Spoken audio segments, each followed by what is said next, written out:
State of Tech, the European edition, Friday, April 17, 2026.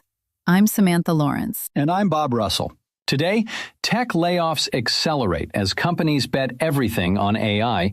TSMC posts another record quarter, proving who really wins from the AI boom. Google puts $30 million behind AI for science. Google negotiates an AI ethics tightrope with the Pentagon. A new study says AI might be eroding our confidence in our own thinking, and a startup wants to put data centers in space. Let's start with the layoffs. So the numbers keep climbing. Since the start of 2026, somewhere between 25,000 and 51,000 tech jobs have been cut globally. And we're only in April. This is not a blip anymore, Bob. This is a pattern. It's a full structural reset.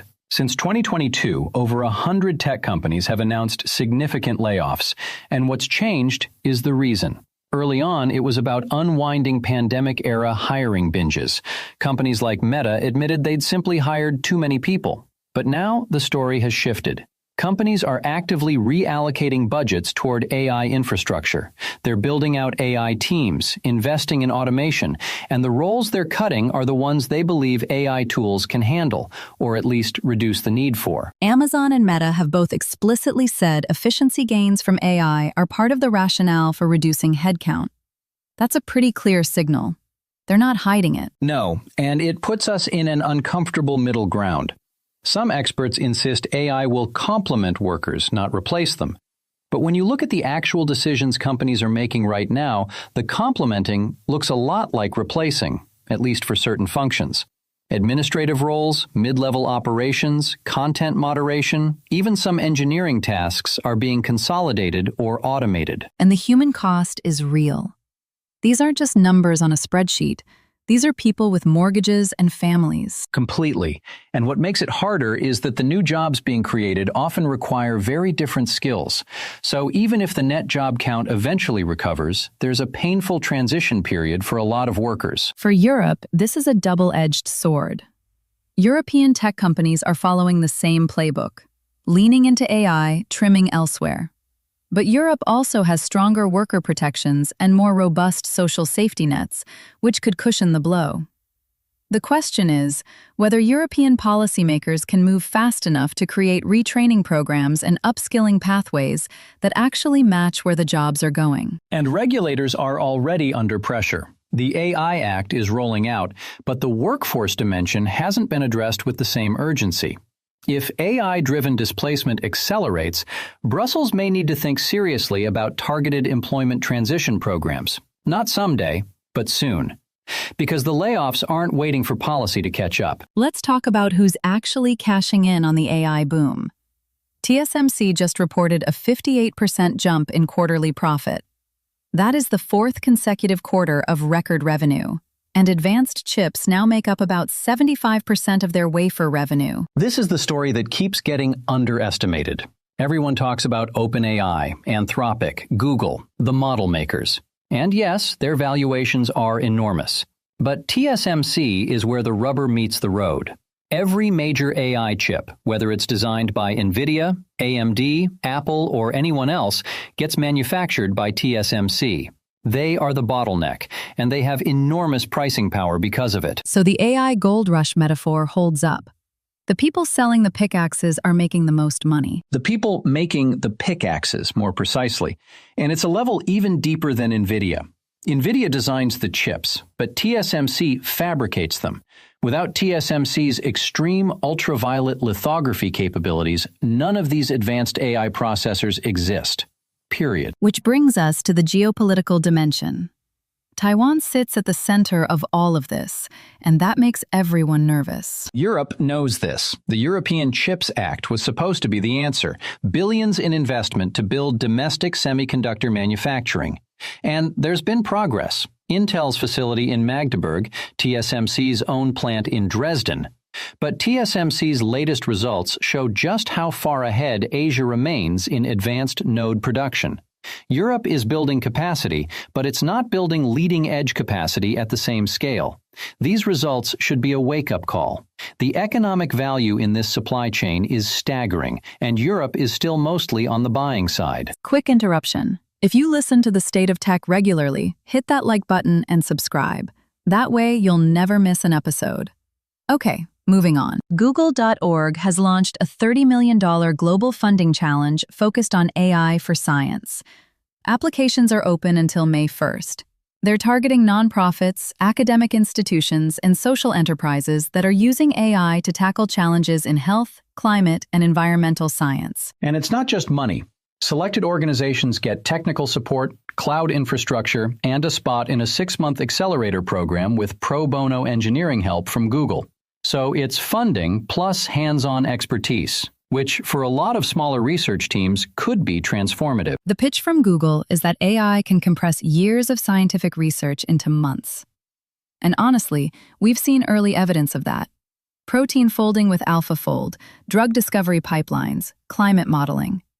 AI is genuinely accelerating the pace of scientific insight. The question some people will raise is whether this creates dependency on Google's ecosystem. You take the funding, you use Google Cloud, you build on their tools, and suddenly your research infrastructure is deeply tied to one company. That's a fair concern.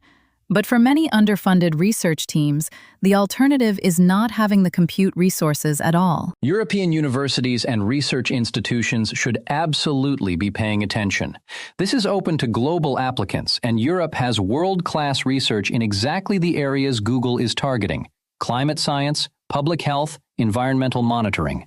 Places like ETH Zurich, the Max Planck Institutes, CNRS in France, they could benefit enormously.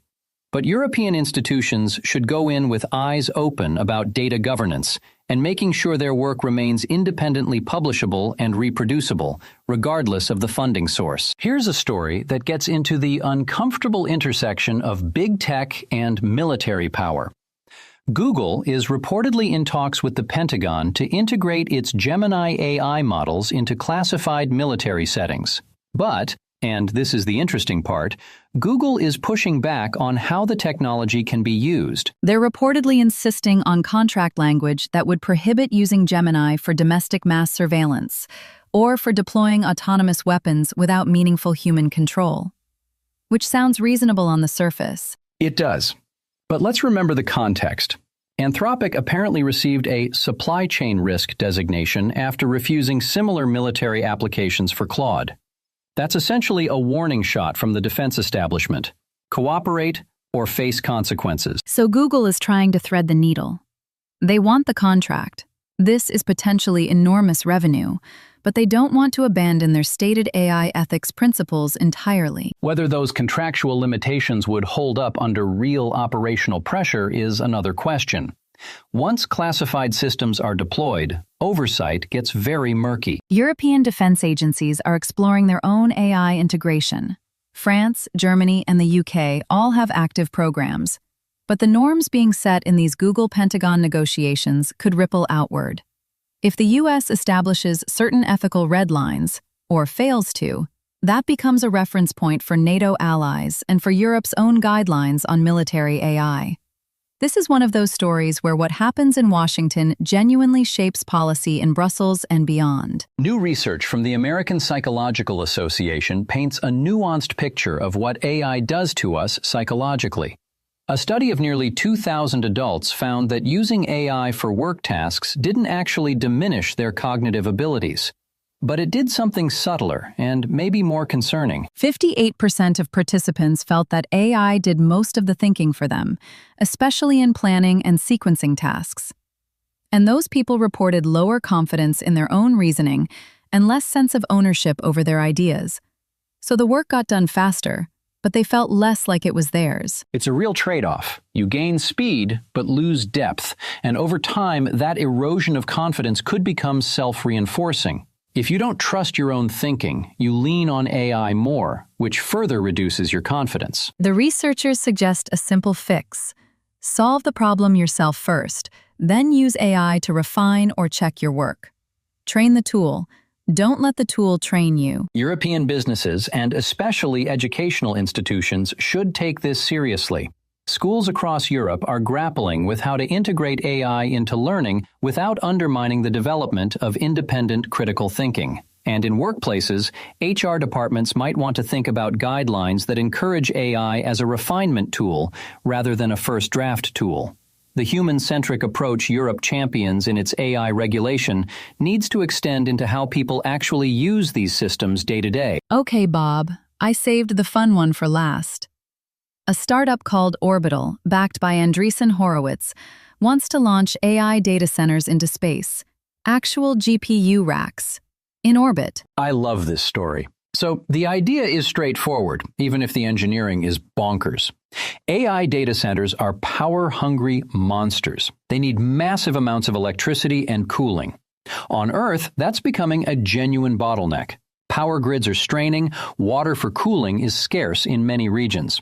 Orbital says, what if we go where solar power is constant and cooling is literally the vacuum of space? Their first test mission, Orbital 1, is slated for 2027 on a SpaceX Falcon 9.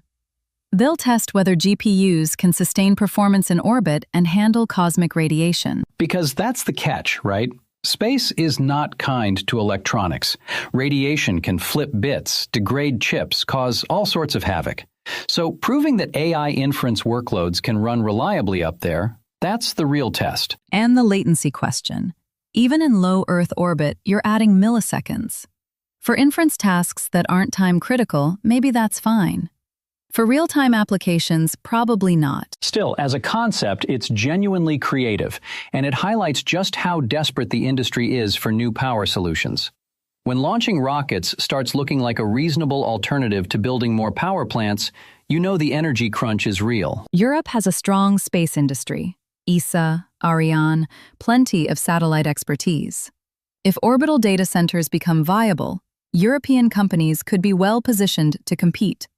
And honestly, for a continent that's particularly sensitive about data center energy consumption and environmental impact, the idea of offloading some of that to space has a certain appeal. Even if it's a decade away from being practical, it's the kind of moonshot, literally, that gets people excited about tech again. Today, we covered the ongoing wave of AI-driven tech layoffs, TSMC's record profits showing who really wins from the AI boom, Google's $30 million AI for Science Fund, Google's ethical tightrope walk with the Pentagon, research showing AI can dent our confidence in our own ideas, and a startup that wants to put data centers in orbit. Want to know more or react? Visit stateoftech.eu or email us at info@doorzetters.net. State of Tech, the tech world in 15 minutes.